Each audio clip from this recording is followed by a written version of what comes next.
ಇವತ್ತಿನ ಸನಾತನ ಧರ್ಮದಲ್ಲಿ ನಾವು ಶಕುನಗಳ ಬಗ್ಗೆ ತಿಳಿದುಕೊಳ್ಳೋಣ.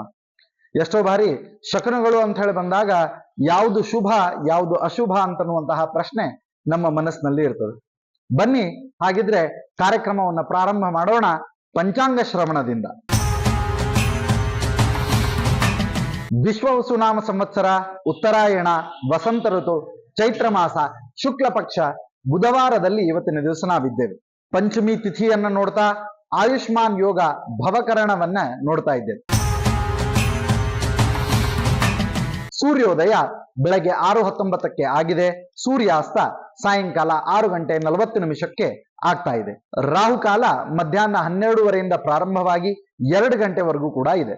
ಯಮಗಂಟ ಕಾಲ ಬೆಳಗ್ಗೆ 7:52 ಪ್ರಾರಂಭವಾಗ್ತದೆ ಹಾಗೂ 9:55 ಮುಗಿತಾ ಇದೆ.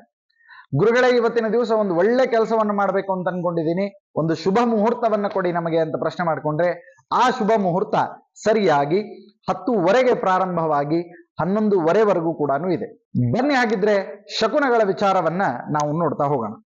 ಶಕುನಗಳು ಅಂತ ಹೇಳಿ ಬಂದಾಗ ಯಾವುದು ಶುಭ ಯಾವುದು ಅಶುಭ ಅಂತ ಹೇಳಿ ಮೊದಲಿಗೆ ಅದನ್ನೊಂದು ಕ್ಲಾಸಿಫಿಕೇಶನ್ ಮಾಡ್ತಾ, ಶುಭ ಶಕುನಗಳು ಅಂದ್ರೆ ಯಾವುದು ಅಂತ ಪ್ರಶ್ನೆ ಮಾಡ್ಕೊಂಡ್ರೆ, ಶುಭ ಶಕುನಗಳು ಮಂಗಲ ವಾದ್ಯಗಳು. ನೀವು ಹೋಗ್ತಿರ್ಬೇಕಾದ್ರೆ ಮಂಗಲ ವಾದ್ಯಗಳು ಬಂತು ಅಂದ್ರೆ, ವೇದ ಘೋಷಗಳು ಬಂತು ಅಂತಂದ್ರೆ, ಘಂಟಾನಾದ ಗಂಟೆಯನ್ನು ಬಾರಿಸ್ತಾ ಇದ್ರು ಅಂತಂದ್ರೆ, ಹಿತಕರವಾದಂತಹ ಮಾತುಗಳು ನಿಮಗೆ ಏನಾದ್ರೂ ಕೇಳಿಸಿದ್ವು ಅಂತಂದ್ರೆ, ಸುಮಂಗಲಿ ಸ್ತ್ರೀ ಏನಾದ್ರೂ ಹೊರಗಡೆ ಹೋಗ್ತಿರ್ಬೇಕಾದ್ರೆ ಚಂದಾಗಿ ಅರಿಶಿಣ ಕುಂಕುಮವನ್ನು ಹಚ್ಚಿಕೊಂಡು ಹಣೆಗೆ ನಾಮವನ್ನು ಇಟ್ಟುಕೊಂಡು ಬರ್ತಿದ್ರು ಅಂತಂದ್ರ, ವೇಶ್ಯಾಸ್ತ್ರೀ ಭೇಟಿ ಆದ್ರೆ, ಬ್ರಾಹ್ಮಣರ ಭೇಟಿ ಆದ್ರೆ, ಅಗಸ ಭೇಟಿ ಆದ ಅಂತಂದ್ರೆ ಇವರು ಎದುರುಗಡೆ ಬರ್ಬೇಕು, ಹಿಂದ್ಗಡೆ ಅಲ್ಲ, ಅಥವಾ ನೀವು ನಿಮ್ಮ ಸೈಡಿಗಲ್ಲ, ಅಥವಾ ನಿಮ್ಮ ಎಡಭಾಗಕ್ಕೆ ಬಲಭಾಗಕ್ಕೆ ಅಲ್ಲ, কিন্তু ಎದುರುಗಡೆಗೆ ಇವರೆಲ್ಲರೂ ಕೂಡ ಬರ್ಬೇಕು.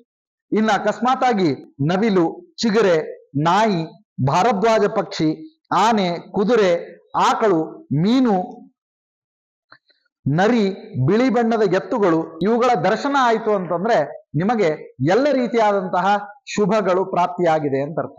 ಇನ್ನ ಮತ್ತಷ್ಟು ಶುಭ ಶಕುನಗಳನ್ನ ನಾವು ನೋಡ್ತಾ ಹೋಗೋಣ.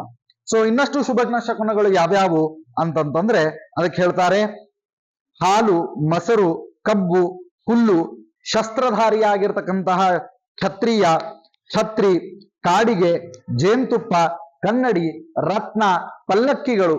ಸೊ ನೋಡ್ರಿ, ಇವೆಲ್ಲವೂ ಕೂಡ ನಿಮಗೆ ಶುಭವ ಅಂತ ಹೇಳ್ತಾವೆ. ಇನ್ನ ಹೆಣ ಬೆಟ್ಟಾಯ್ತು, ಯಾರಾದ್ರೂ ತೀರಿ ಹೋಗಿದ್ರು ಹೆಣ ಬೆಟ್ಟಾಯ್ತು ಅಂತಂದ್ರೆ ಅಗ್ನಿ, ತುಪ್ಪ, ದೇವತಾ ಉತ್ಸವ ಮುಂತಾದಗಳ ಎಲ್ಲವೂ ಕೂಡ ಶುಭ ಸೂಚಕಗಳಾಗಿವೆ ಅಂತನ್ನುವಂತಹ ಮಾತನ್ನ ಹೇಳ್ತಾರೆ.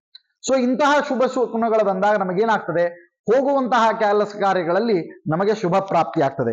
ಇನ್ನಷ್ಟು ಶಕುನಗಳನ್ನ ಇಲ್ಲಿ ಹೇಳ್ತಾರೆ. ಅದ್ಯಾವುದು ಅಂತಂದ್ರೆ ಗರುಡ, ಇಣಚಿ, ನಾಯಿ, ಮುಂಗ್ಲಿ ಇವು ಬಲದಿಂದ ಎಡಕ್ಕೆ ಹೋಗ್ಬೇಕು ಅಂತನ್ನುವಂತ ಮಾತನ್ನ ಹೇಳ್ತಾರೆ.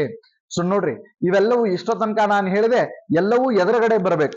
ಇನ್ನ ನಾ ಏನ್ ತಿಳಿಸ್ಲಿಕತ್ತೇನಿ, ಇವುಗಳು ಏನ್ ಮಾಡ್ಬೇಕಪ್ಪ ಅಂತಂತಂದ್ರ ನಮ್ಮ ಬಲದಿಂದ ಎಡಕ್ಕೆ ಹೋಗ್ಬೇಕು, ಬಲಗಡೆಯಿಂದ ಎಡಗಡೆ ಹೋಗ್ಬೇಕು. ಯಾವ್ದ್ಯಾವ್ದು ಅಂತಂದ್ರ ಗರುಡ ಪಕ್ಷಿ, ಇಣುಚಿ, ನಾಯಿ, ಮುಂಗ್ಲಿ ಇವು ಬಲದಿಂದ ಎಡಕ್ಕೆ ಹೋಯ್ತು ಅಂತಂತಂದ್ರೆ ಅದನ್ನ ಶುಭ ಶಕುನ ಅಂತ ಹೇಳಿ ಕರೀತಾರೆ.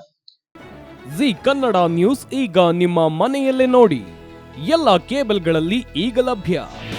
ನಿಮ್ಮ ನೆಚ್ಚಿನ ಜಿ ಕನ್ನಡ ನ್ಯೂಸ್ ಈಗ ಸನ್ ಡೈರೆಕ್ಟ್ ನಲ್ಲಿ number 292, Tata play number 1664, Jio TV number 1334, NXT digital number 30, in cable number 30, city networks 51, U digital number 162, GTPL number 17, Rockline telecommunications number 42, Shri Basaveshwara cable number 168, rural cable network 60, Vinayaka digital 57, Abhishek cable 821, city channel 53, Siddeshwara cable network 57, V4 digital Infotech 628, Surya digital networks 53, Gajanan digital number 836, Malnad Infotech Private Limited number